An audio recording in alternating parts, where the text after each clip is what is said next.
I thought they said Mazi Simon Ekpa introduced himself as a content creator in the court. Meanwhile, this is a finished newspaper in my screen now. Said Mazi Simon Ekpa introduced himself as the Prime Minister of Biafra government in exile. Nigerian media, why? Why not they lie now? Why people they lie like that? Simon Ekpa cannot stoop so low, to have called himself a content. Yes, wonderful people of Biafrans, how you guys doing?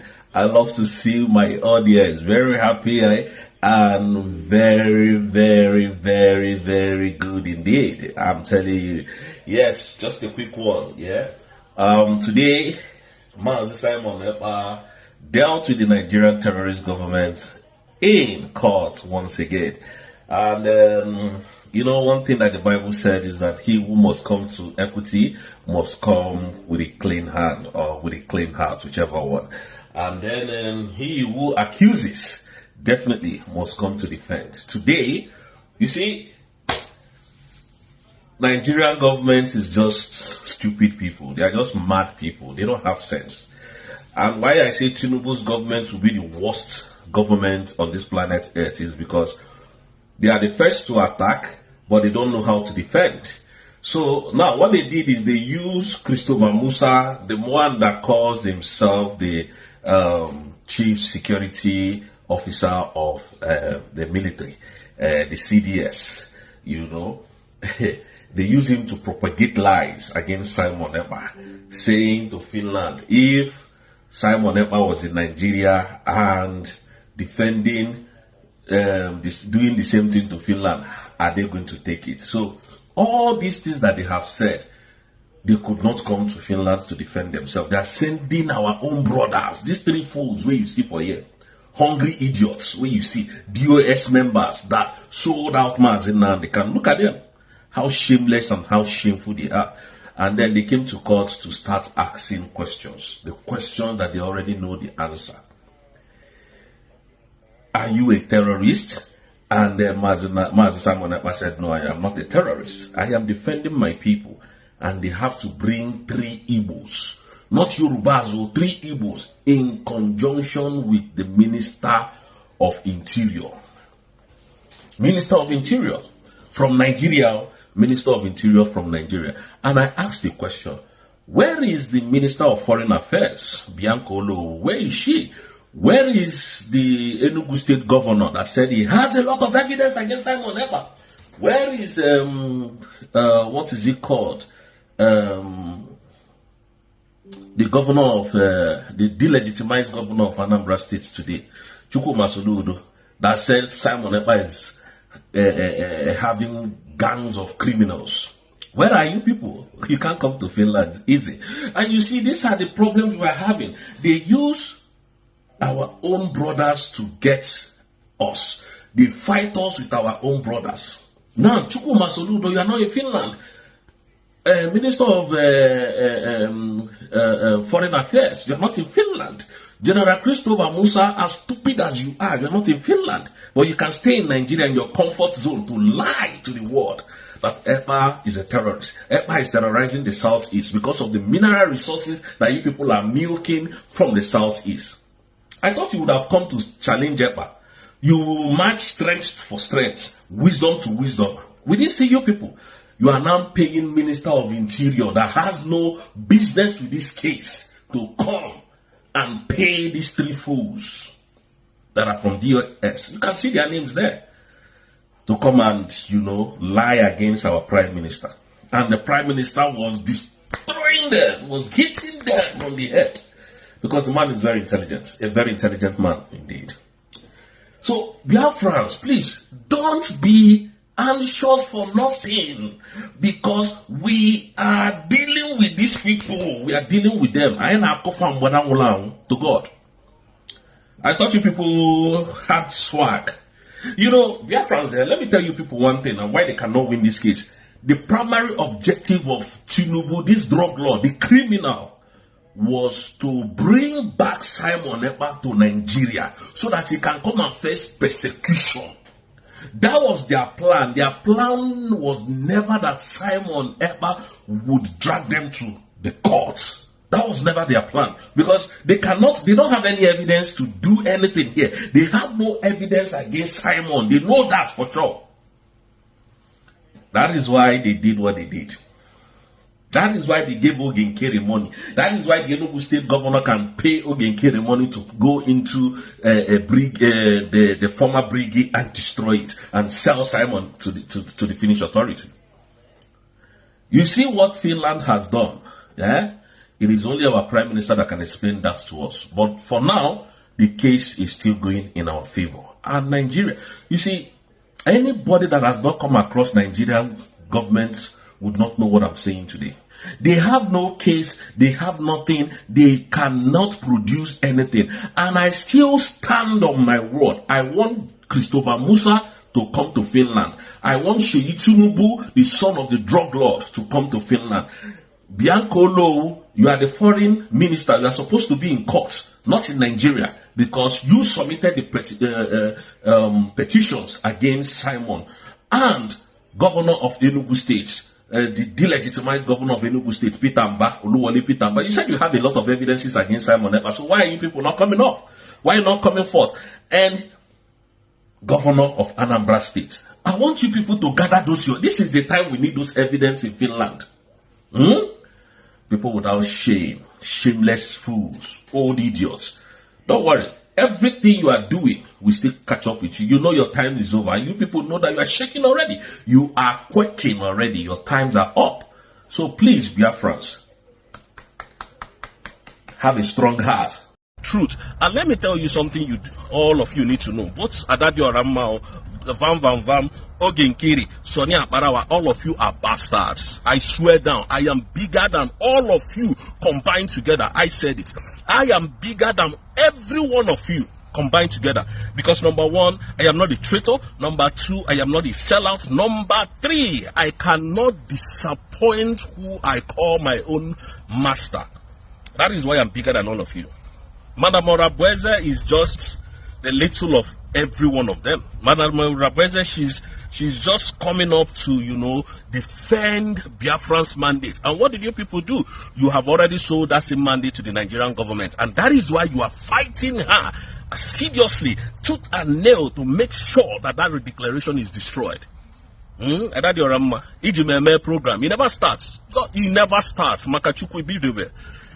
Everything you people are doing, I am recording them down. I told you people, I told this criminal man called Isaiah Anyongu, Ogenkere, sue me to court. I am ready for you. I am ready. You don't need this to sue me for defamation. I will come. I'm not hard to find. I'm easy. I've been looking at you people. Van, you that I used to respect. I think saying a man you be. I don't know saying an idiot where you be. Fool. The problem is you are hungry where you are, and that is why you are misbehaving up and down. Come, let us assist you. Foolish idiots. You think we are Nigerian agents? The same man you are calling Nigerian agent was arrested, detained, and all of you could not fight for him. But I'm defending my mandate. I am defending my vote. You have the temerity to fight me. Of the world as well. I'm sure you know that by now. 0 longitude and 0 latitude. You know that the Greenwich Mean Time is 1 hour to the left. Is not the proper central time of the world. The proper central time of the world is where the 0 longitude line meets the 0 latitude line, which is in Biafran waters, for your information. So you know, we are the center of the world. That's why we're having H-O-W, the very first place that the light of God had to shine on this very earth.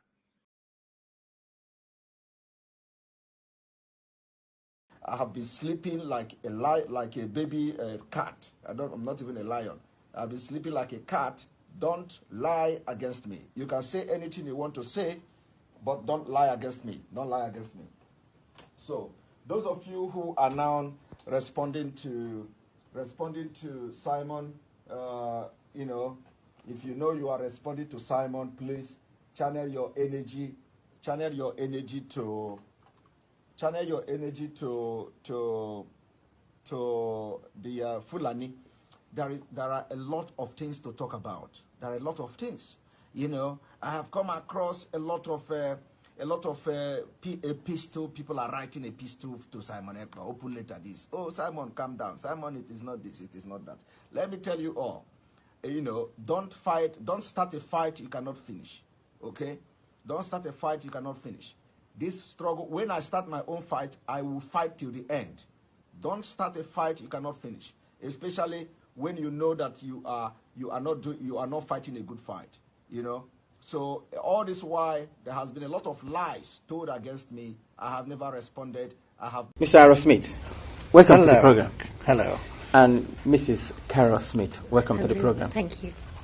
May I say how delighted we are to be on Passion. We've looked forward to speaking to an African television station for decades. This is something we have looked forward to for such a long time, and we are so happy to be here. Thank you. Mr. Arrow Smith was a young, bright, and principled Oxford University graduate who was recruited by the Colonial Office and posted to Nigeria. He took his final examination a year ahead of his class. He also married Mrs. Carol Smith, whom he met while they were both at Oxford University.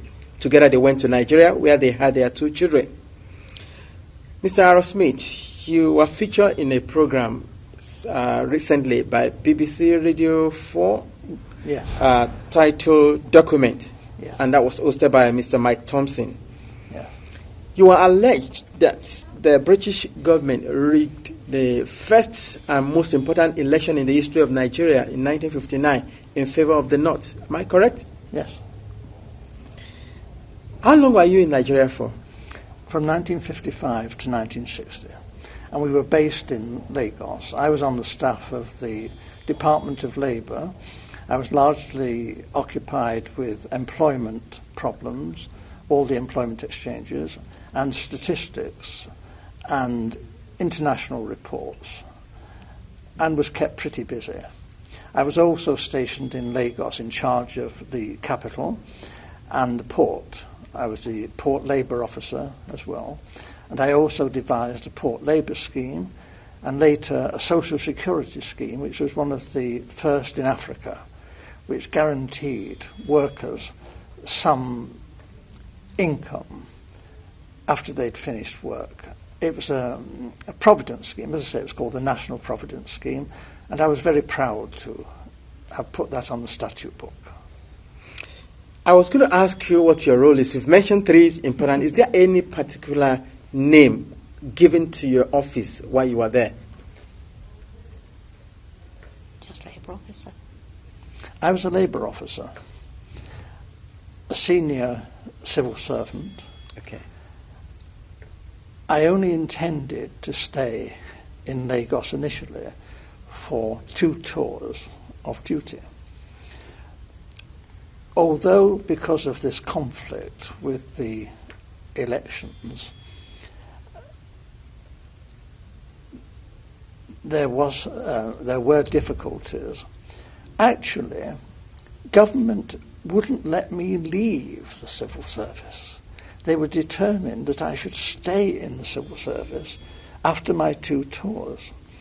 And I was offered very considerable incentives, including a knighthood, to stay and work for government. Primarily this was because I had access to state secrets. I learned, and the Governor-General himself confirmed this to me, that the elections were rigged, contrived. The intention was that the North should rule Nigeria. Even in 1956, the northern leaders were very proud and were saying, if they couldn't run Nigeria, never mind elections. They might not join Nigeria. They might leave. And we all thought, well, how would they survive? There were no industries. There's not a great deal of agriculture, some groundnuts in the north. This wasn't very practical at all. And then it was, the Governor-General seemed to be thinking that the North couldn't, even if it won an election, rule Nigeria by itself. The South wouldn't stand for that. So there had to be a partner, either the Igbos in the east or the Yoruba in the west, to team up with the North. What he didn't want was for the two southern parties, the Igbo and the Yoruba, to team up to form the government, because he believed the North wouldn't tolerate that and talked about leaving the federation. So as I learned, in a small way at first, but very rapidly I learned about the election fixing, and as I say, this was confirmed to me by the Governor-General. He actually said that he wanted me to know the truth because he wanted me to know how much trouble I was in. You mentioned statistics. You were collecting figures. Yes. Is that for labor and unemployed people only, or general? Primarily, but obviously my interest was in the population of Nigeria. Yes, and Awolowo, the Yoruba leader of the action group, yep, and Chief Enaharo, they too, other people were saying, where are all these millions of people in the north? Where are they? We're going up there to campaign. We want to know, you know. And you see all these, you know, thousands of miles of not very developed countryside, and yet the northerners are claiming that their voting registration figures are larger than in the south, you know, larger, far more people up there. Well, actually, if you went through the Igbo land, you know, Enugu and that, you saw lots and lots of people.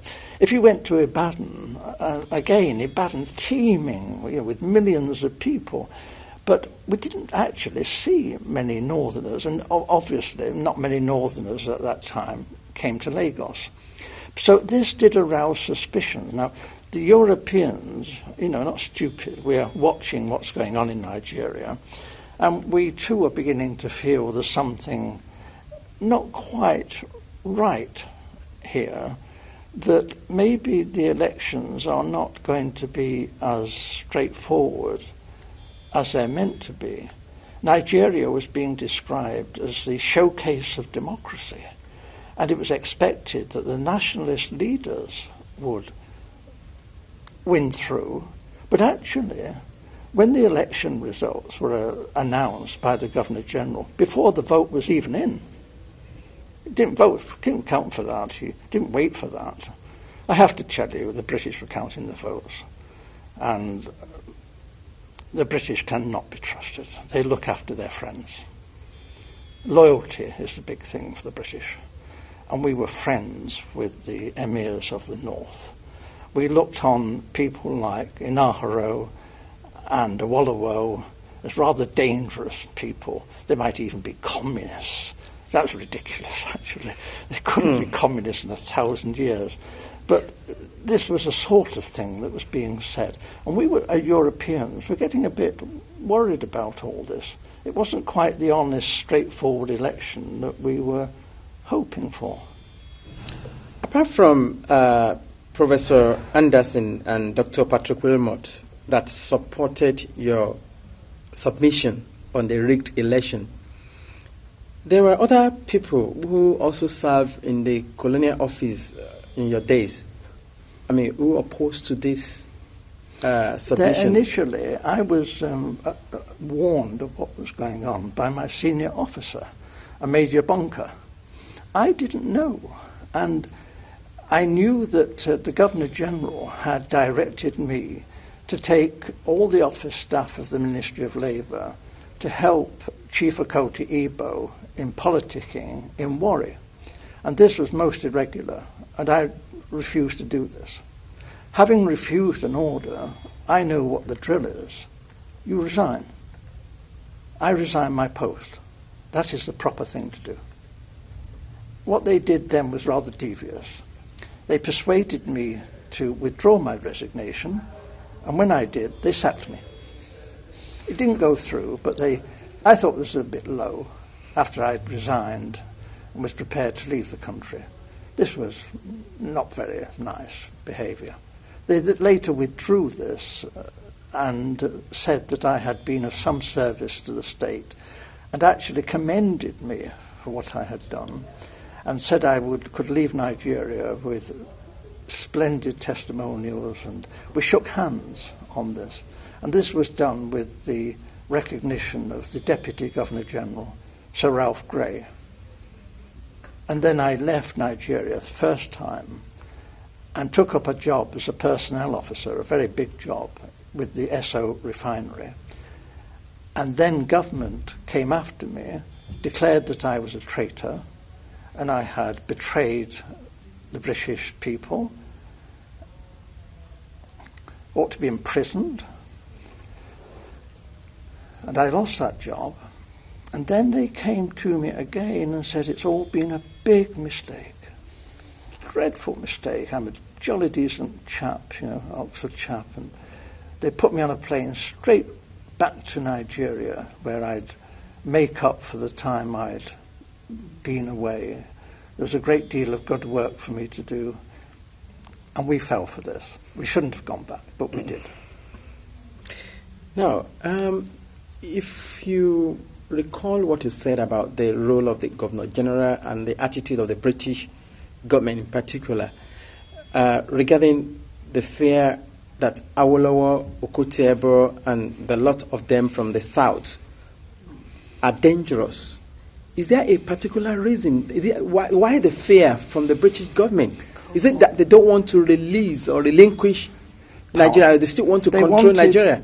They knew that the North would do as they said after independence. If it had any, the North would just, because it was their habit, they liked the British, whereas the nationalists were an unknown factor. Actually, when they took the flag down and hoisted the Nigerian flag, not one of the major nationalist politicians was there.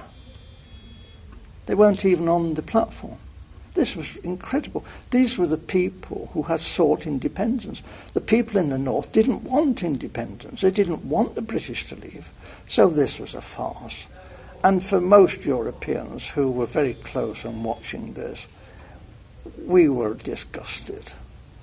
We thought this really had been manipulated, this election.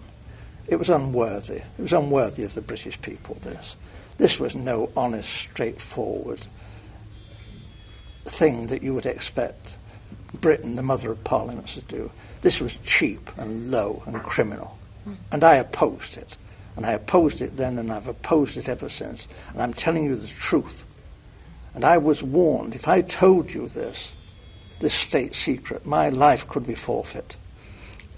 Earlier on, you said the British government wanted the North in alliance with either of the southern region, either with the Yorubas or with the Igbos. But Awolowo, without which they cannot they can't do this rule the country. The problem was that Awolowo was a highly principled man. Okay. You didn't talk to Awolowo about squalid deals and fixing things. Awolowo was not that kind of person. If you read his books, this man was a world statesman.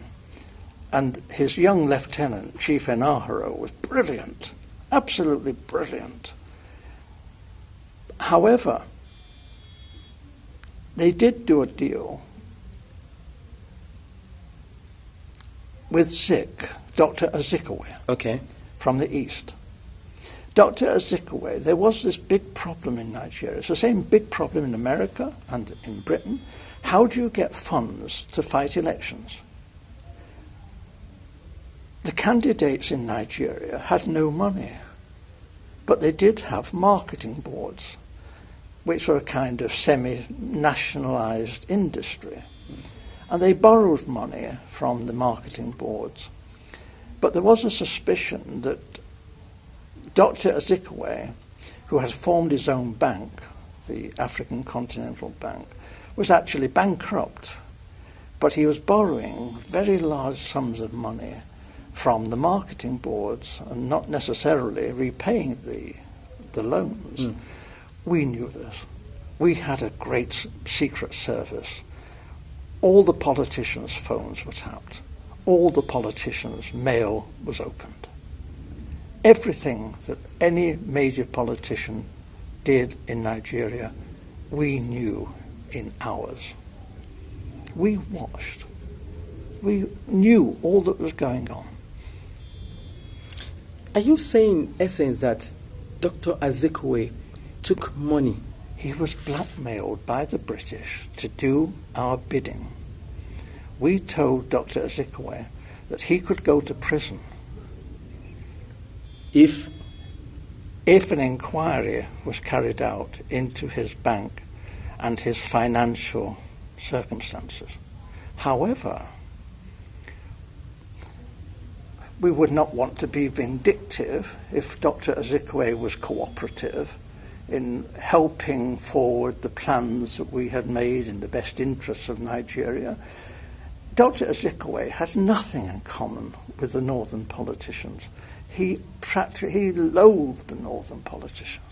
But Dr. Azikiwe went north and did as he was told. And what he was promised was this. The real power, effective power, would be in the hands of the northern emirs. However, it would look great if the president was Dr. Azikiwe and he was given a field marshal's uniform and an admiral's uniform. He asked, please, could he have a row of medals?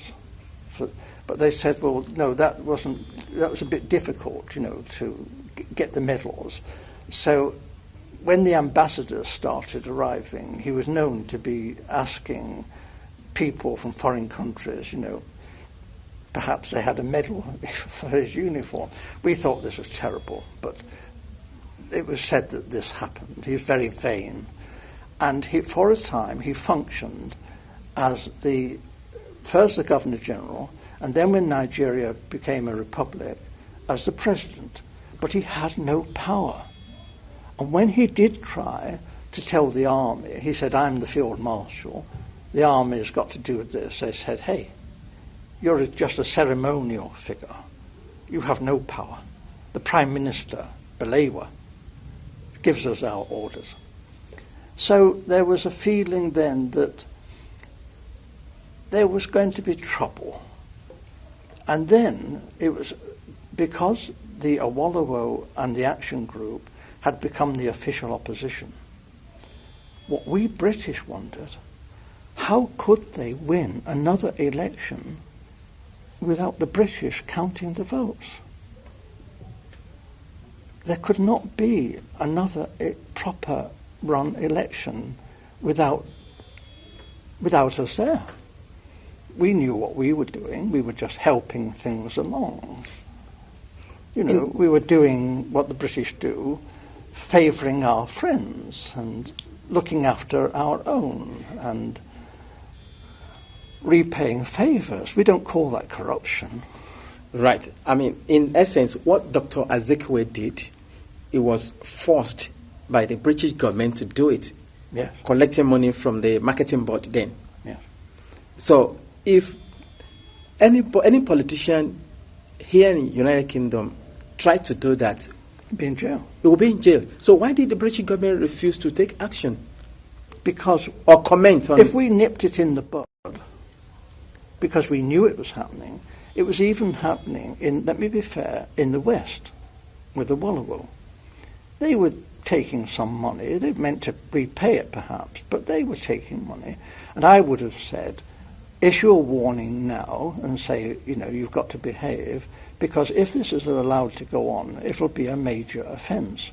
However, before they actually ran the 1959 election, they needed money for the North and for the NCNC, Dr. Zik, to fight the election.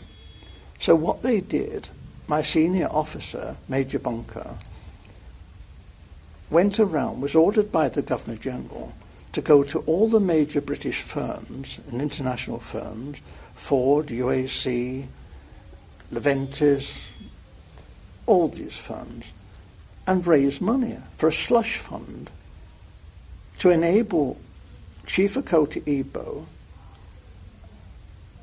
together with the North, to fight the 1959 elections. The North got most of their money from the native authorities. This was looked on by the British as being okay. This wasn't corrupt because we were friends of the North. And if they'd tried this in the West or in the East, we might have said this was corruption. But because it happened in the North, the native authorities, public money, was poured into the government party, the NPU. So this obviously was a terrible fiddle. We were discriminating against the southern politicians in favour of these northern emirs. What we saw was that this would not be the first act of treachery. They would have to smash the action group, because the action group was strong, and in a fresh election they would be sure to win.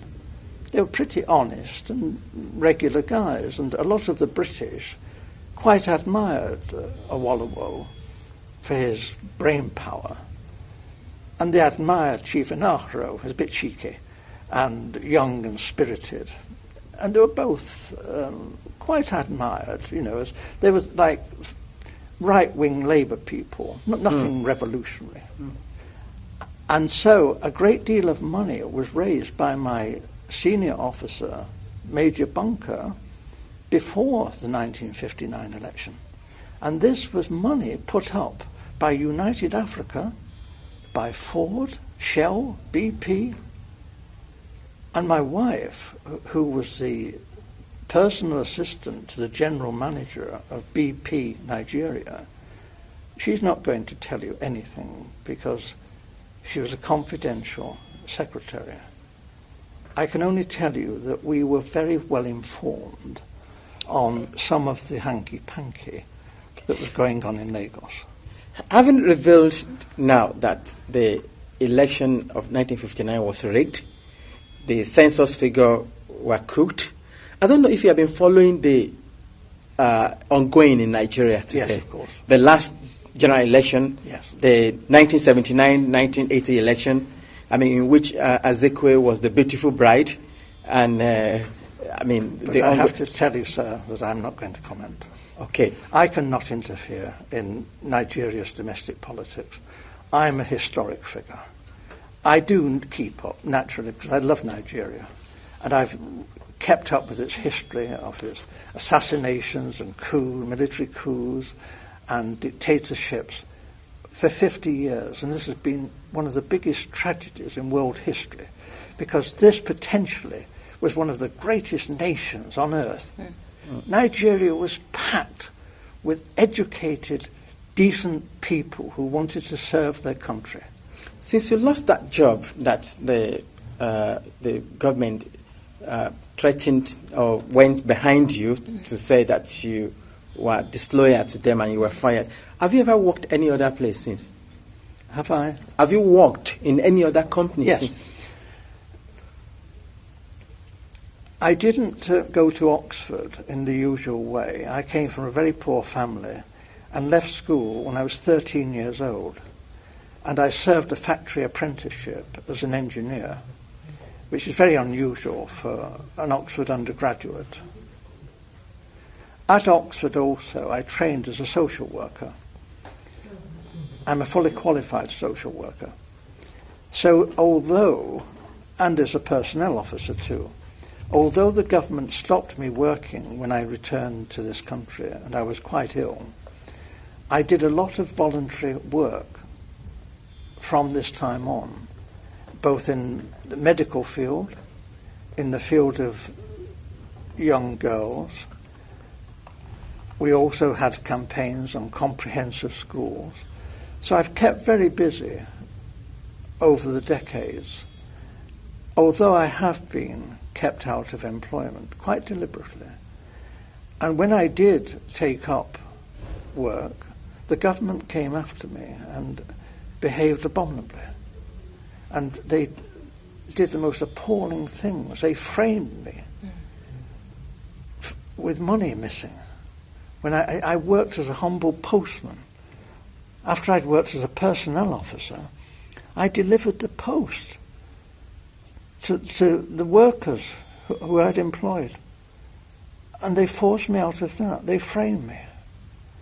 And later, when I was working in a labour exchange, they used the foulest methods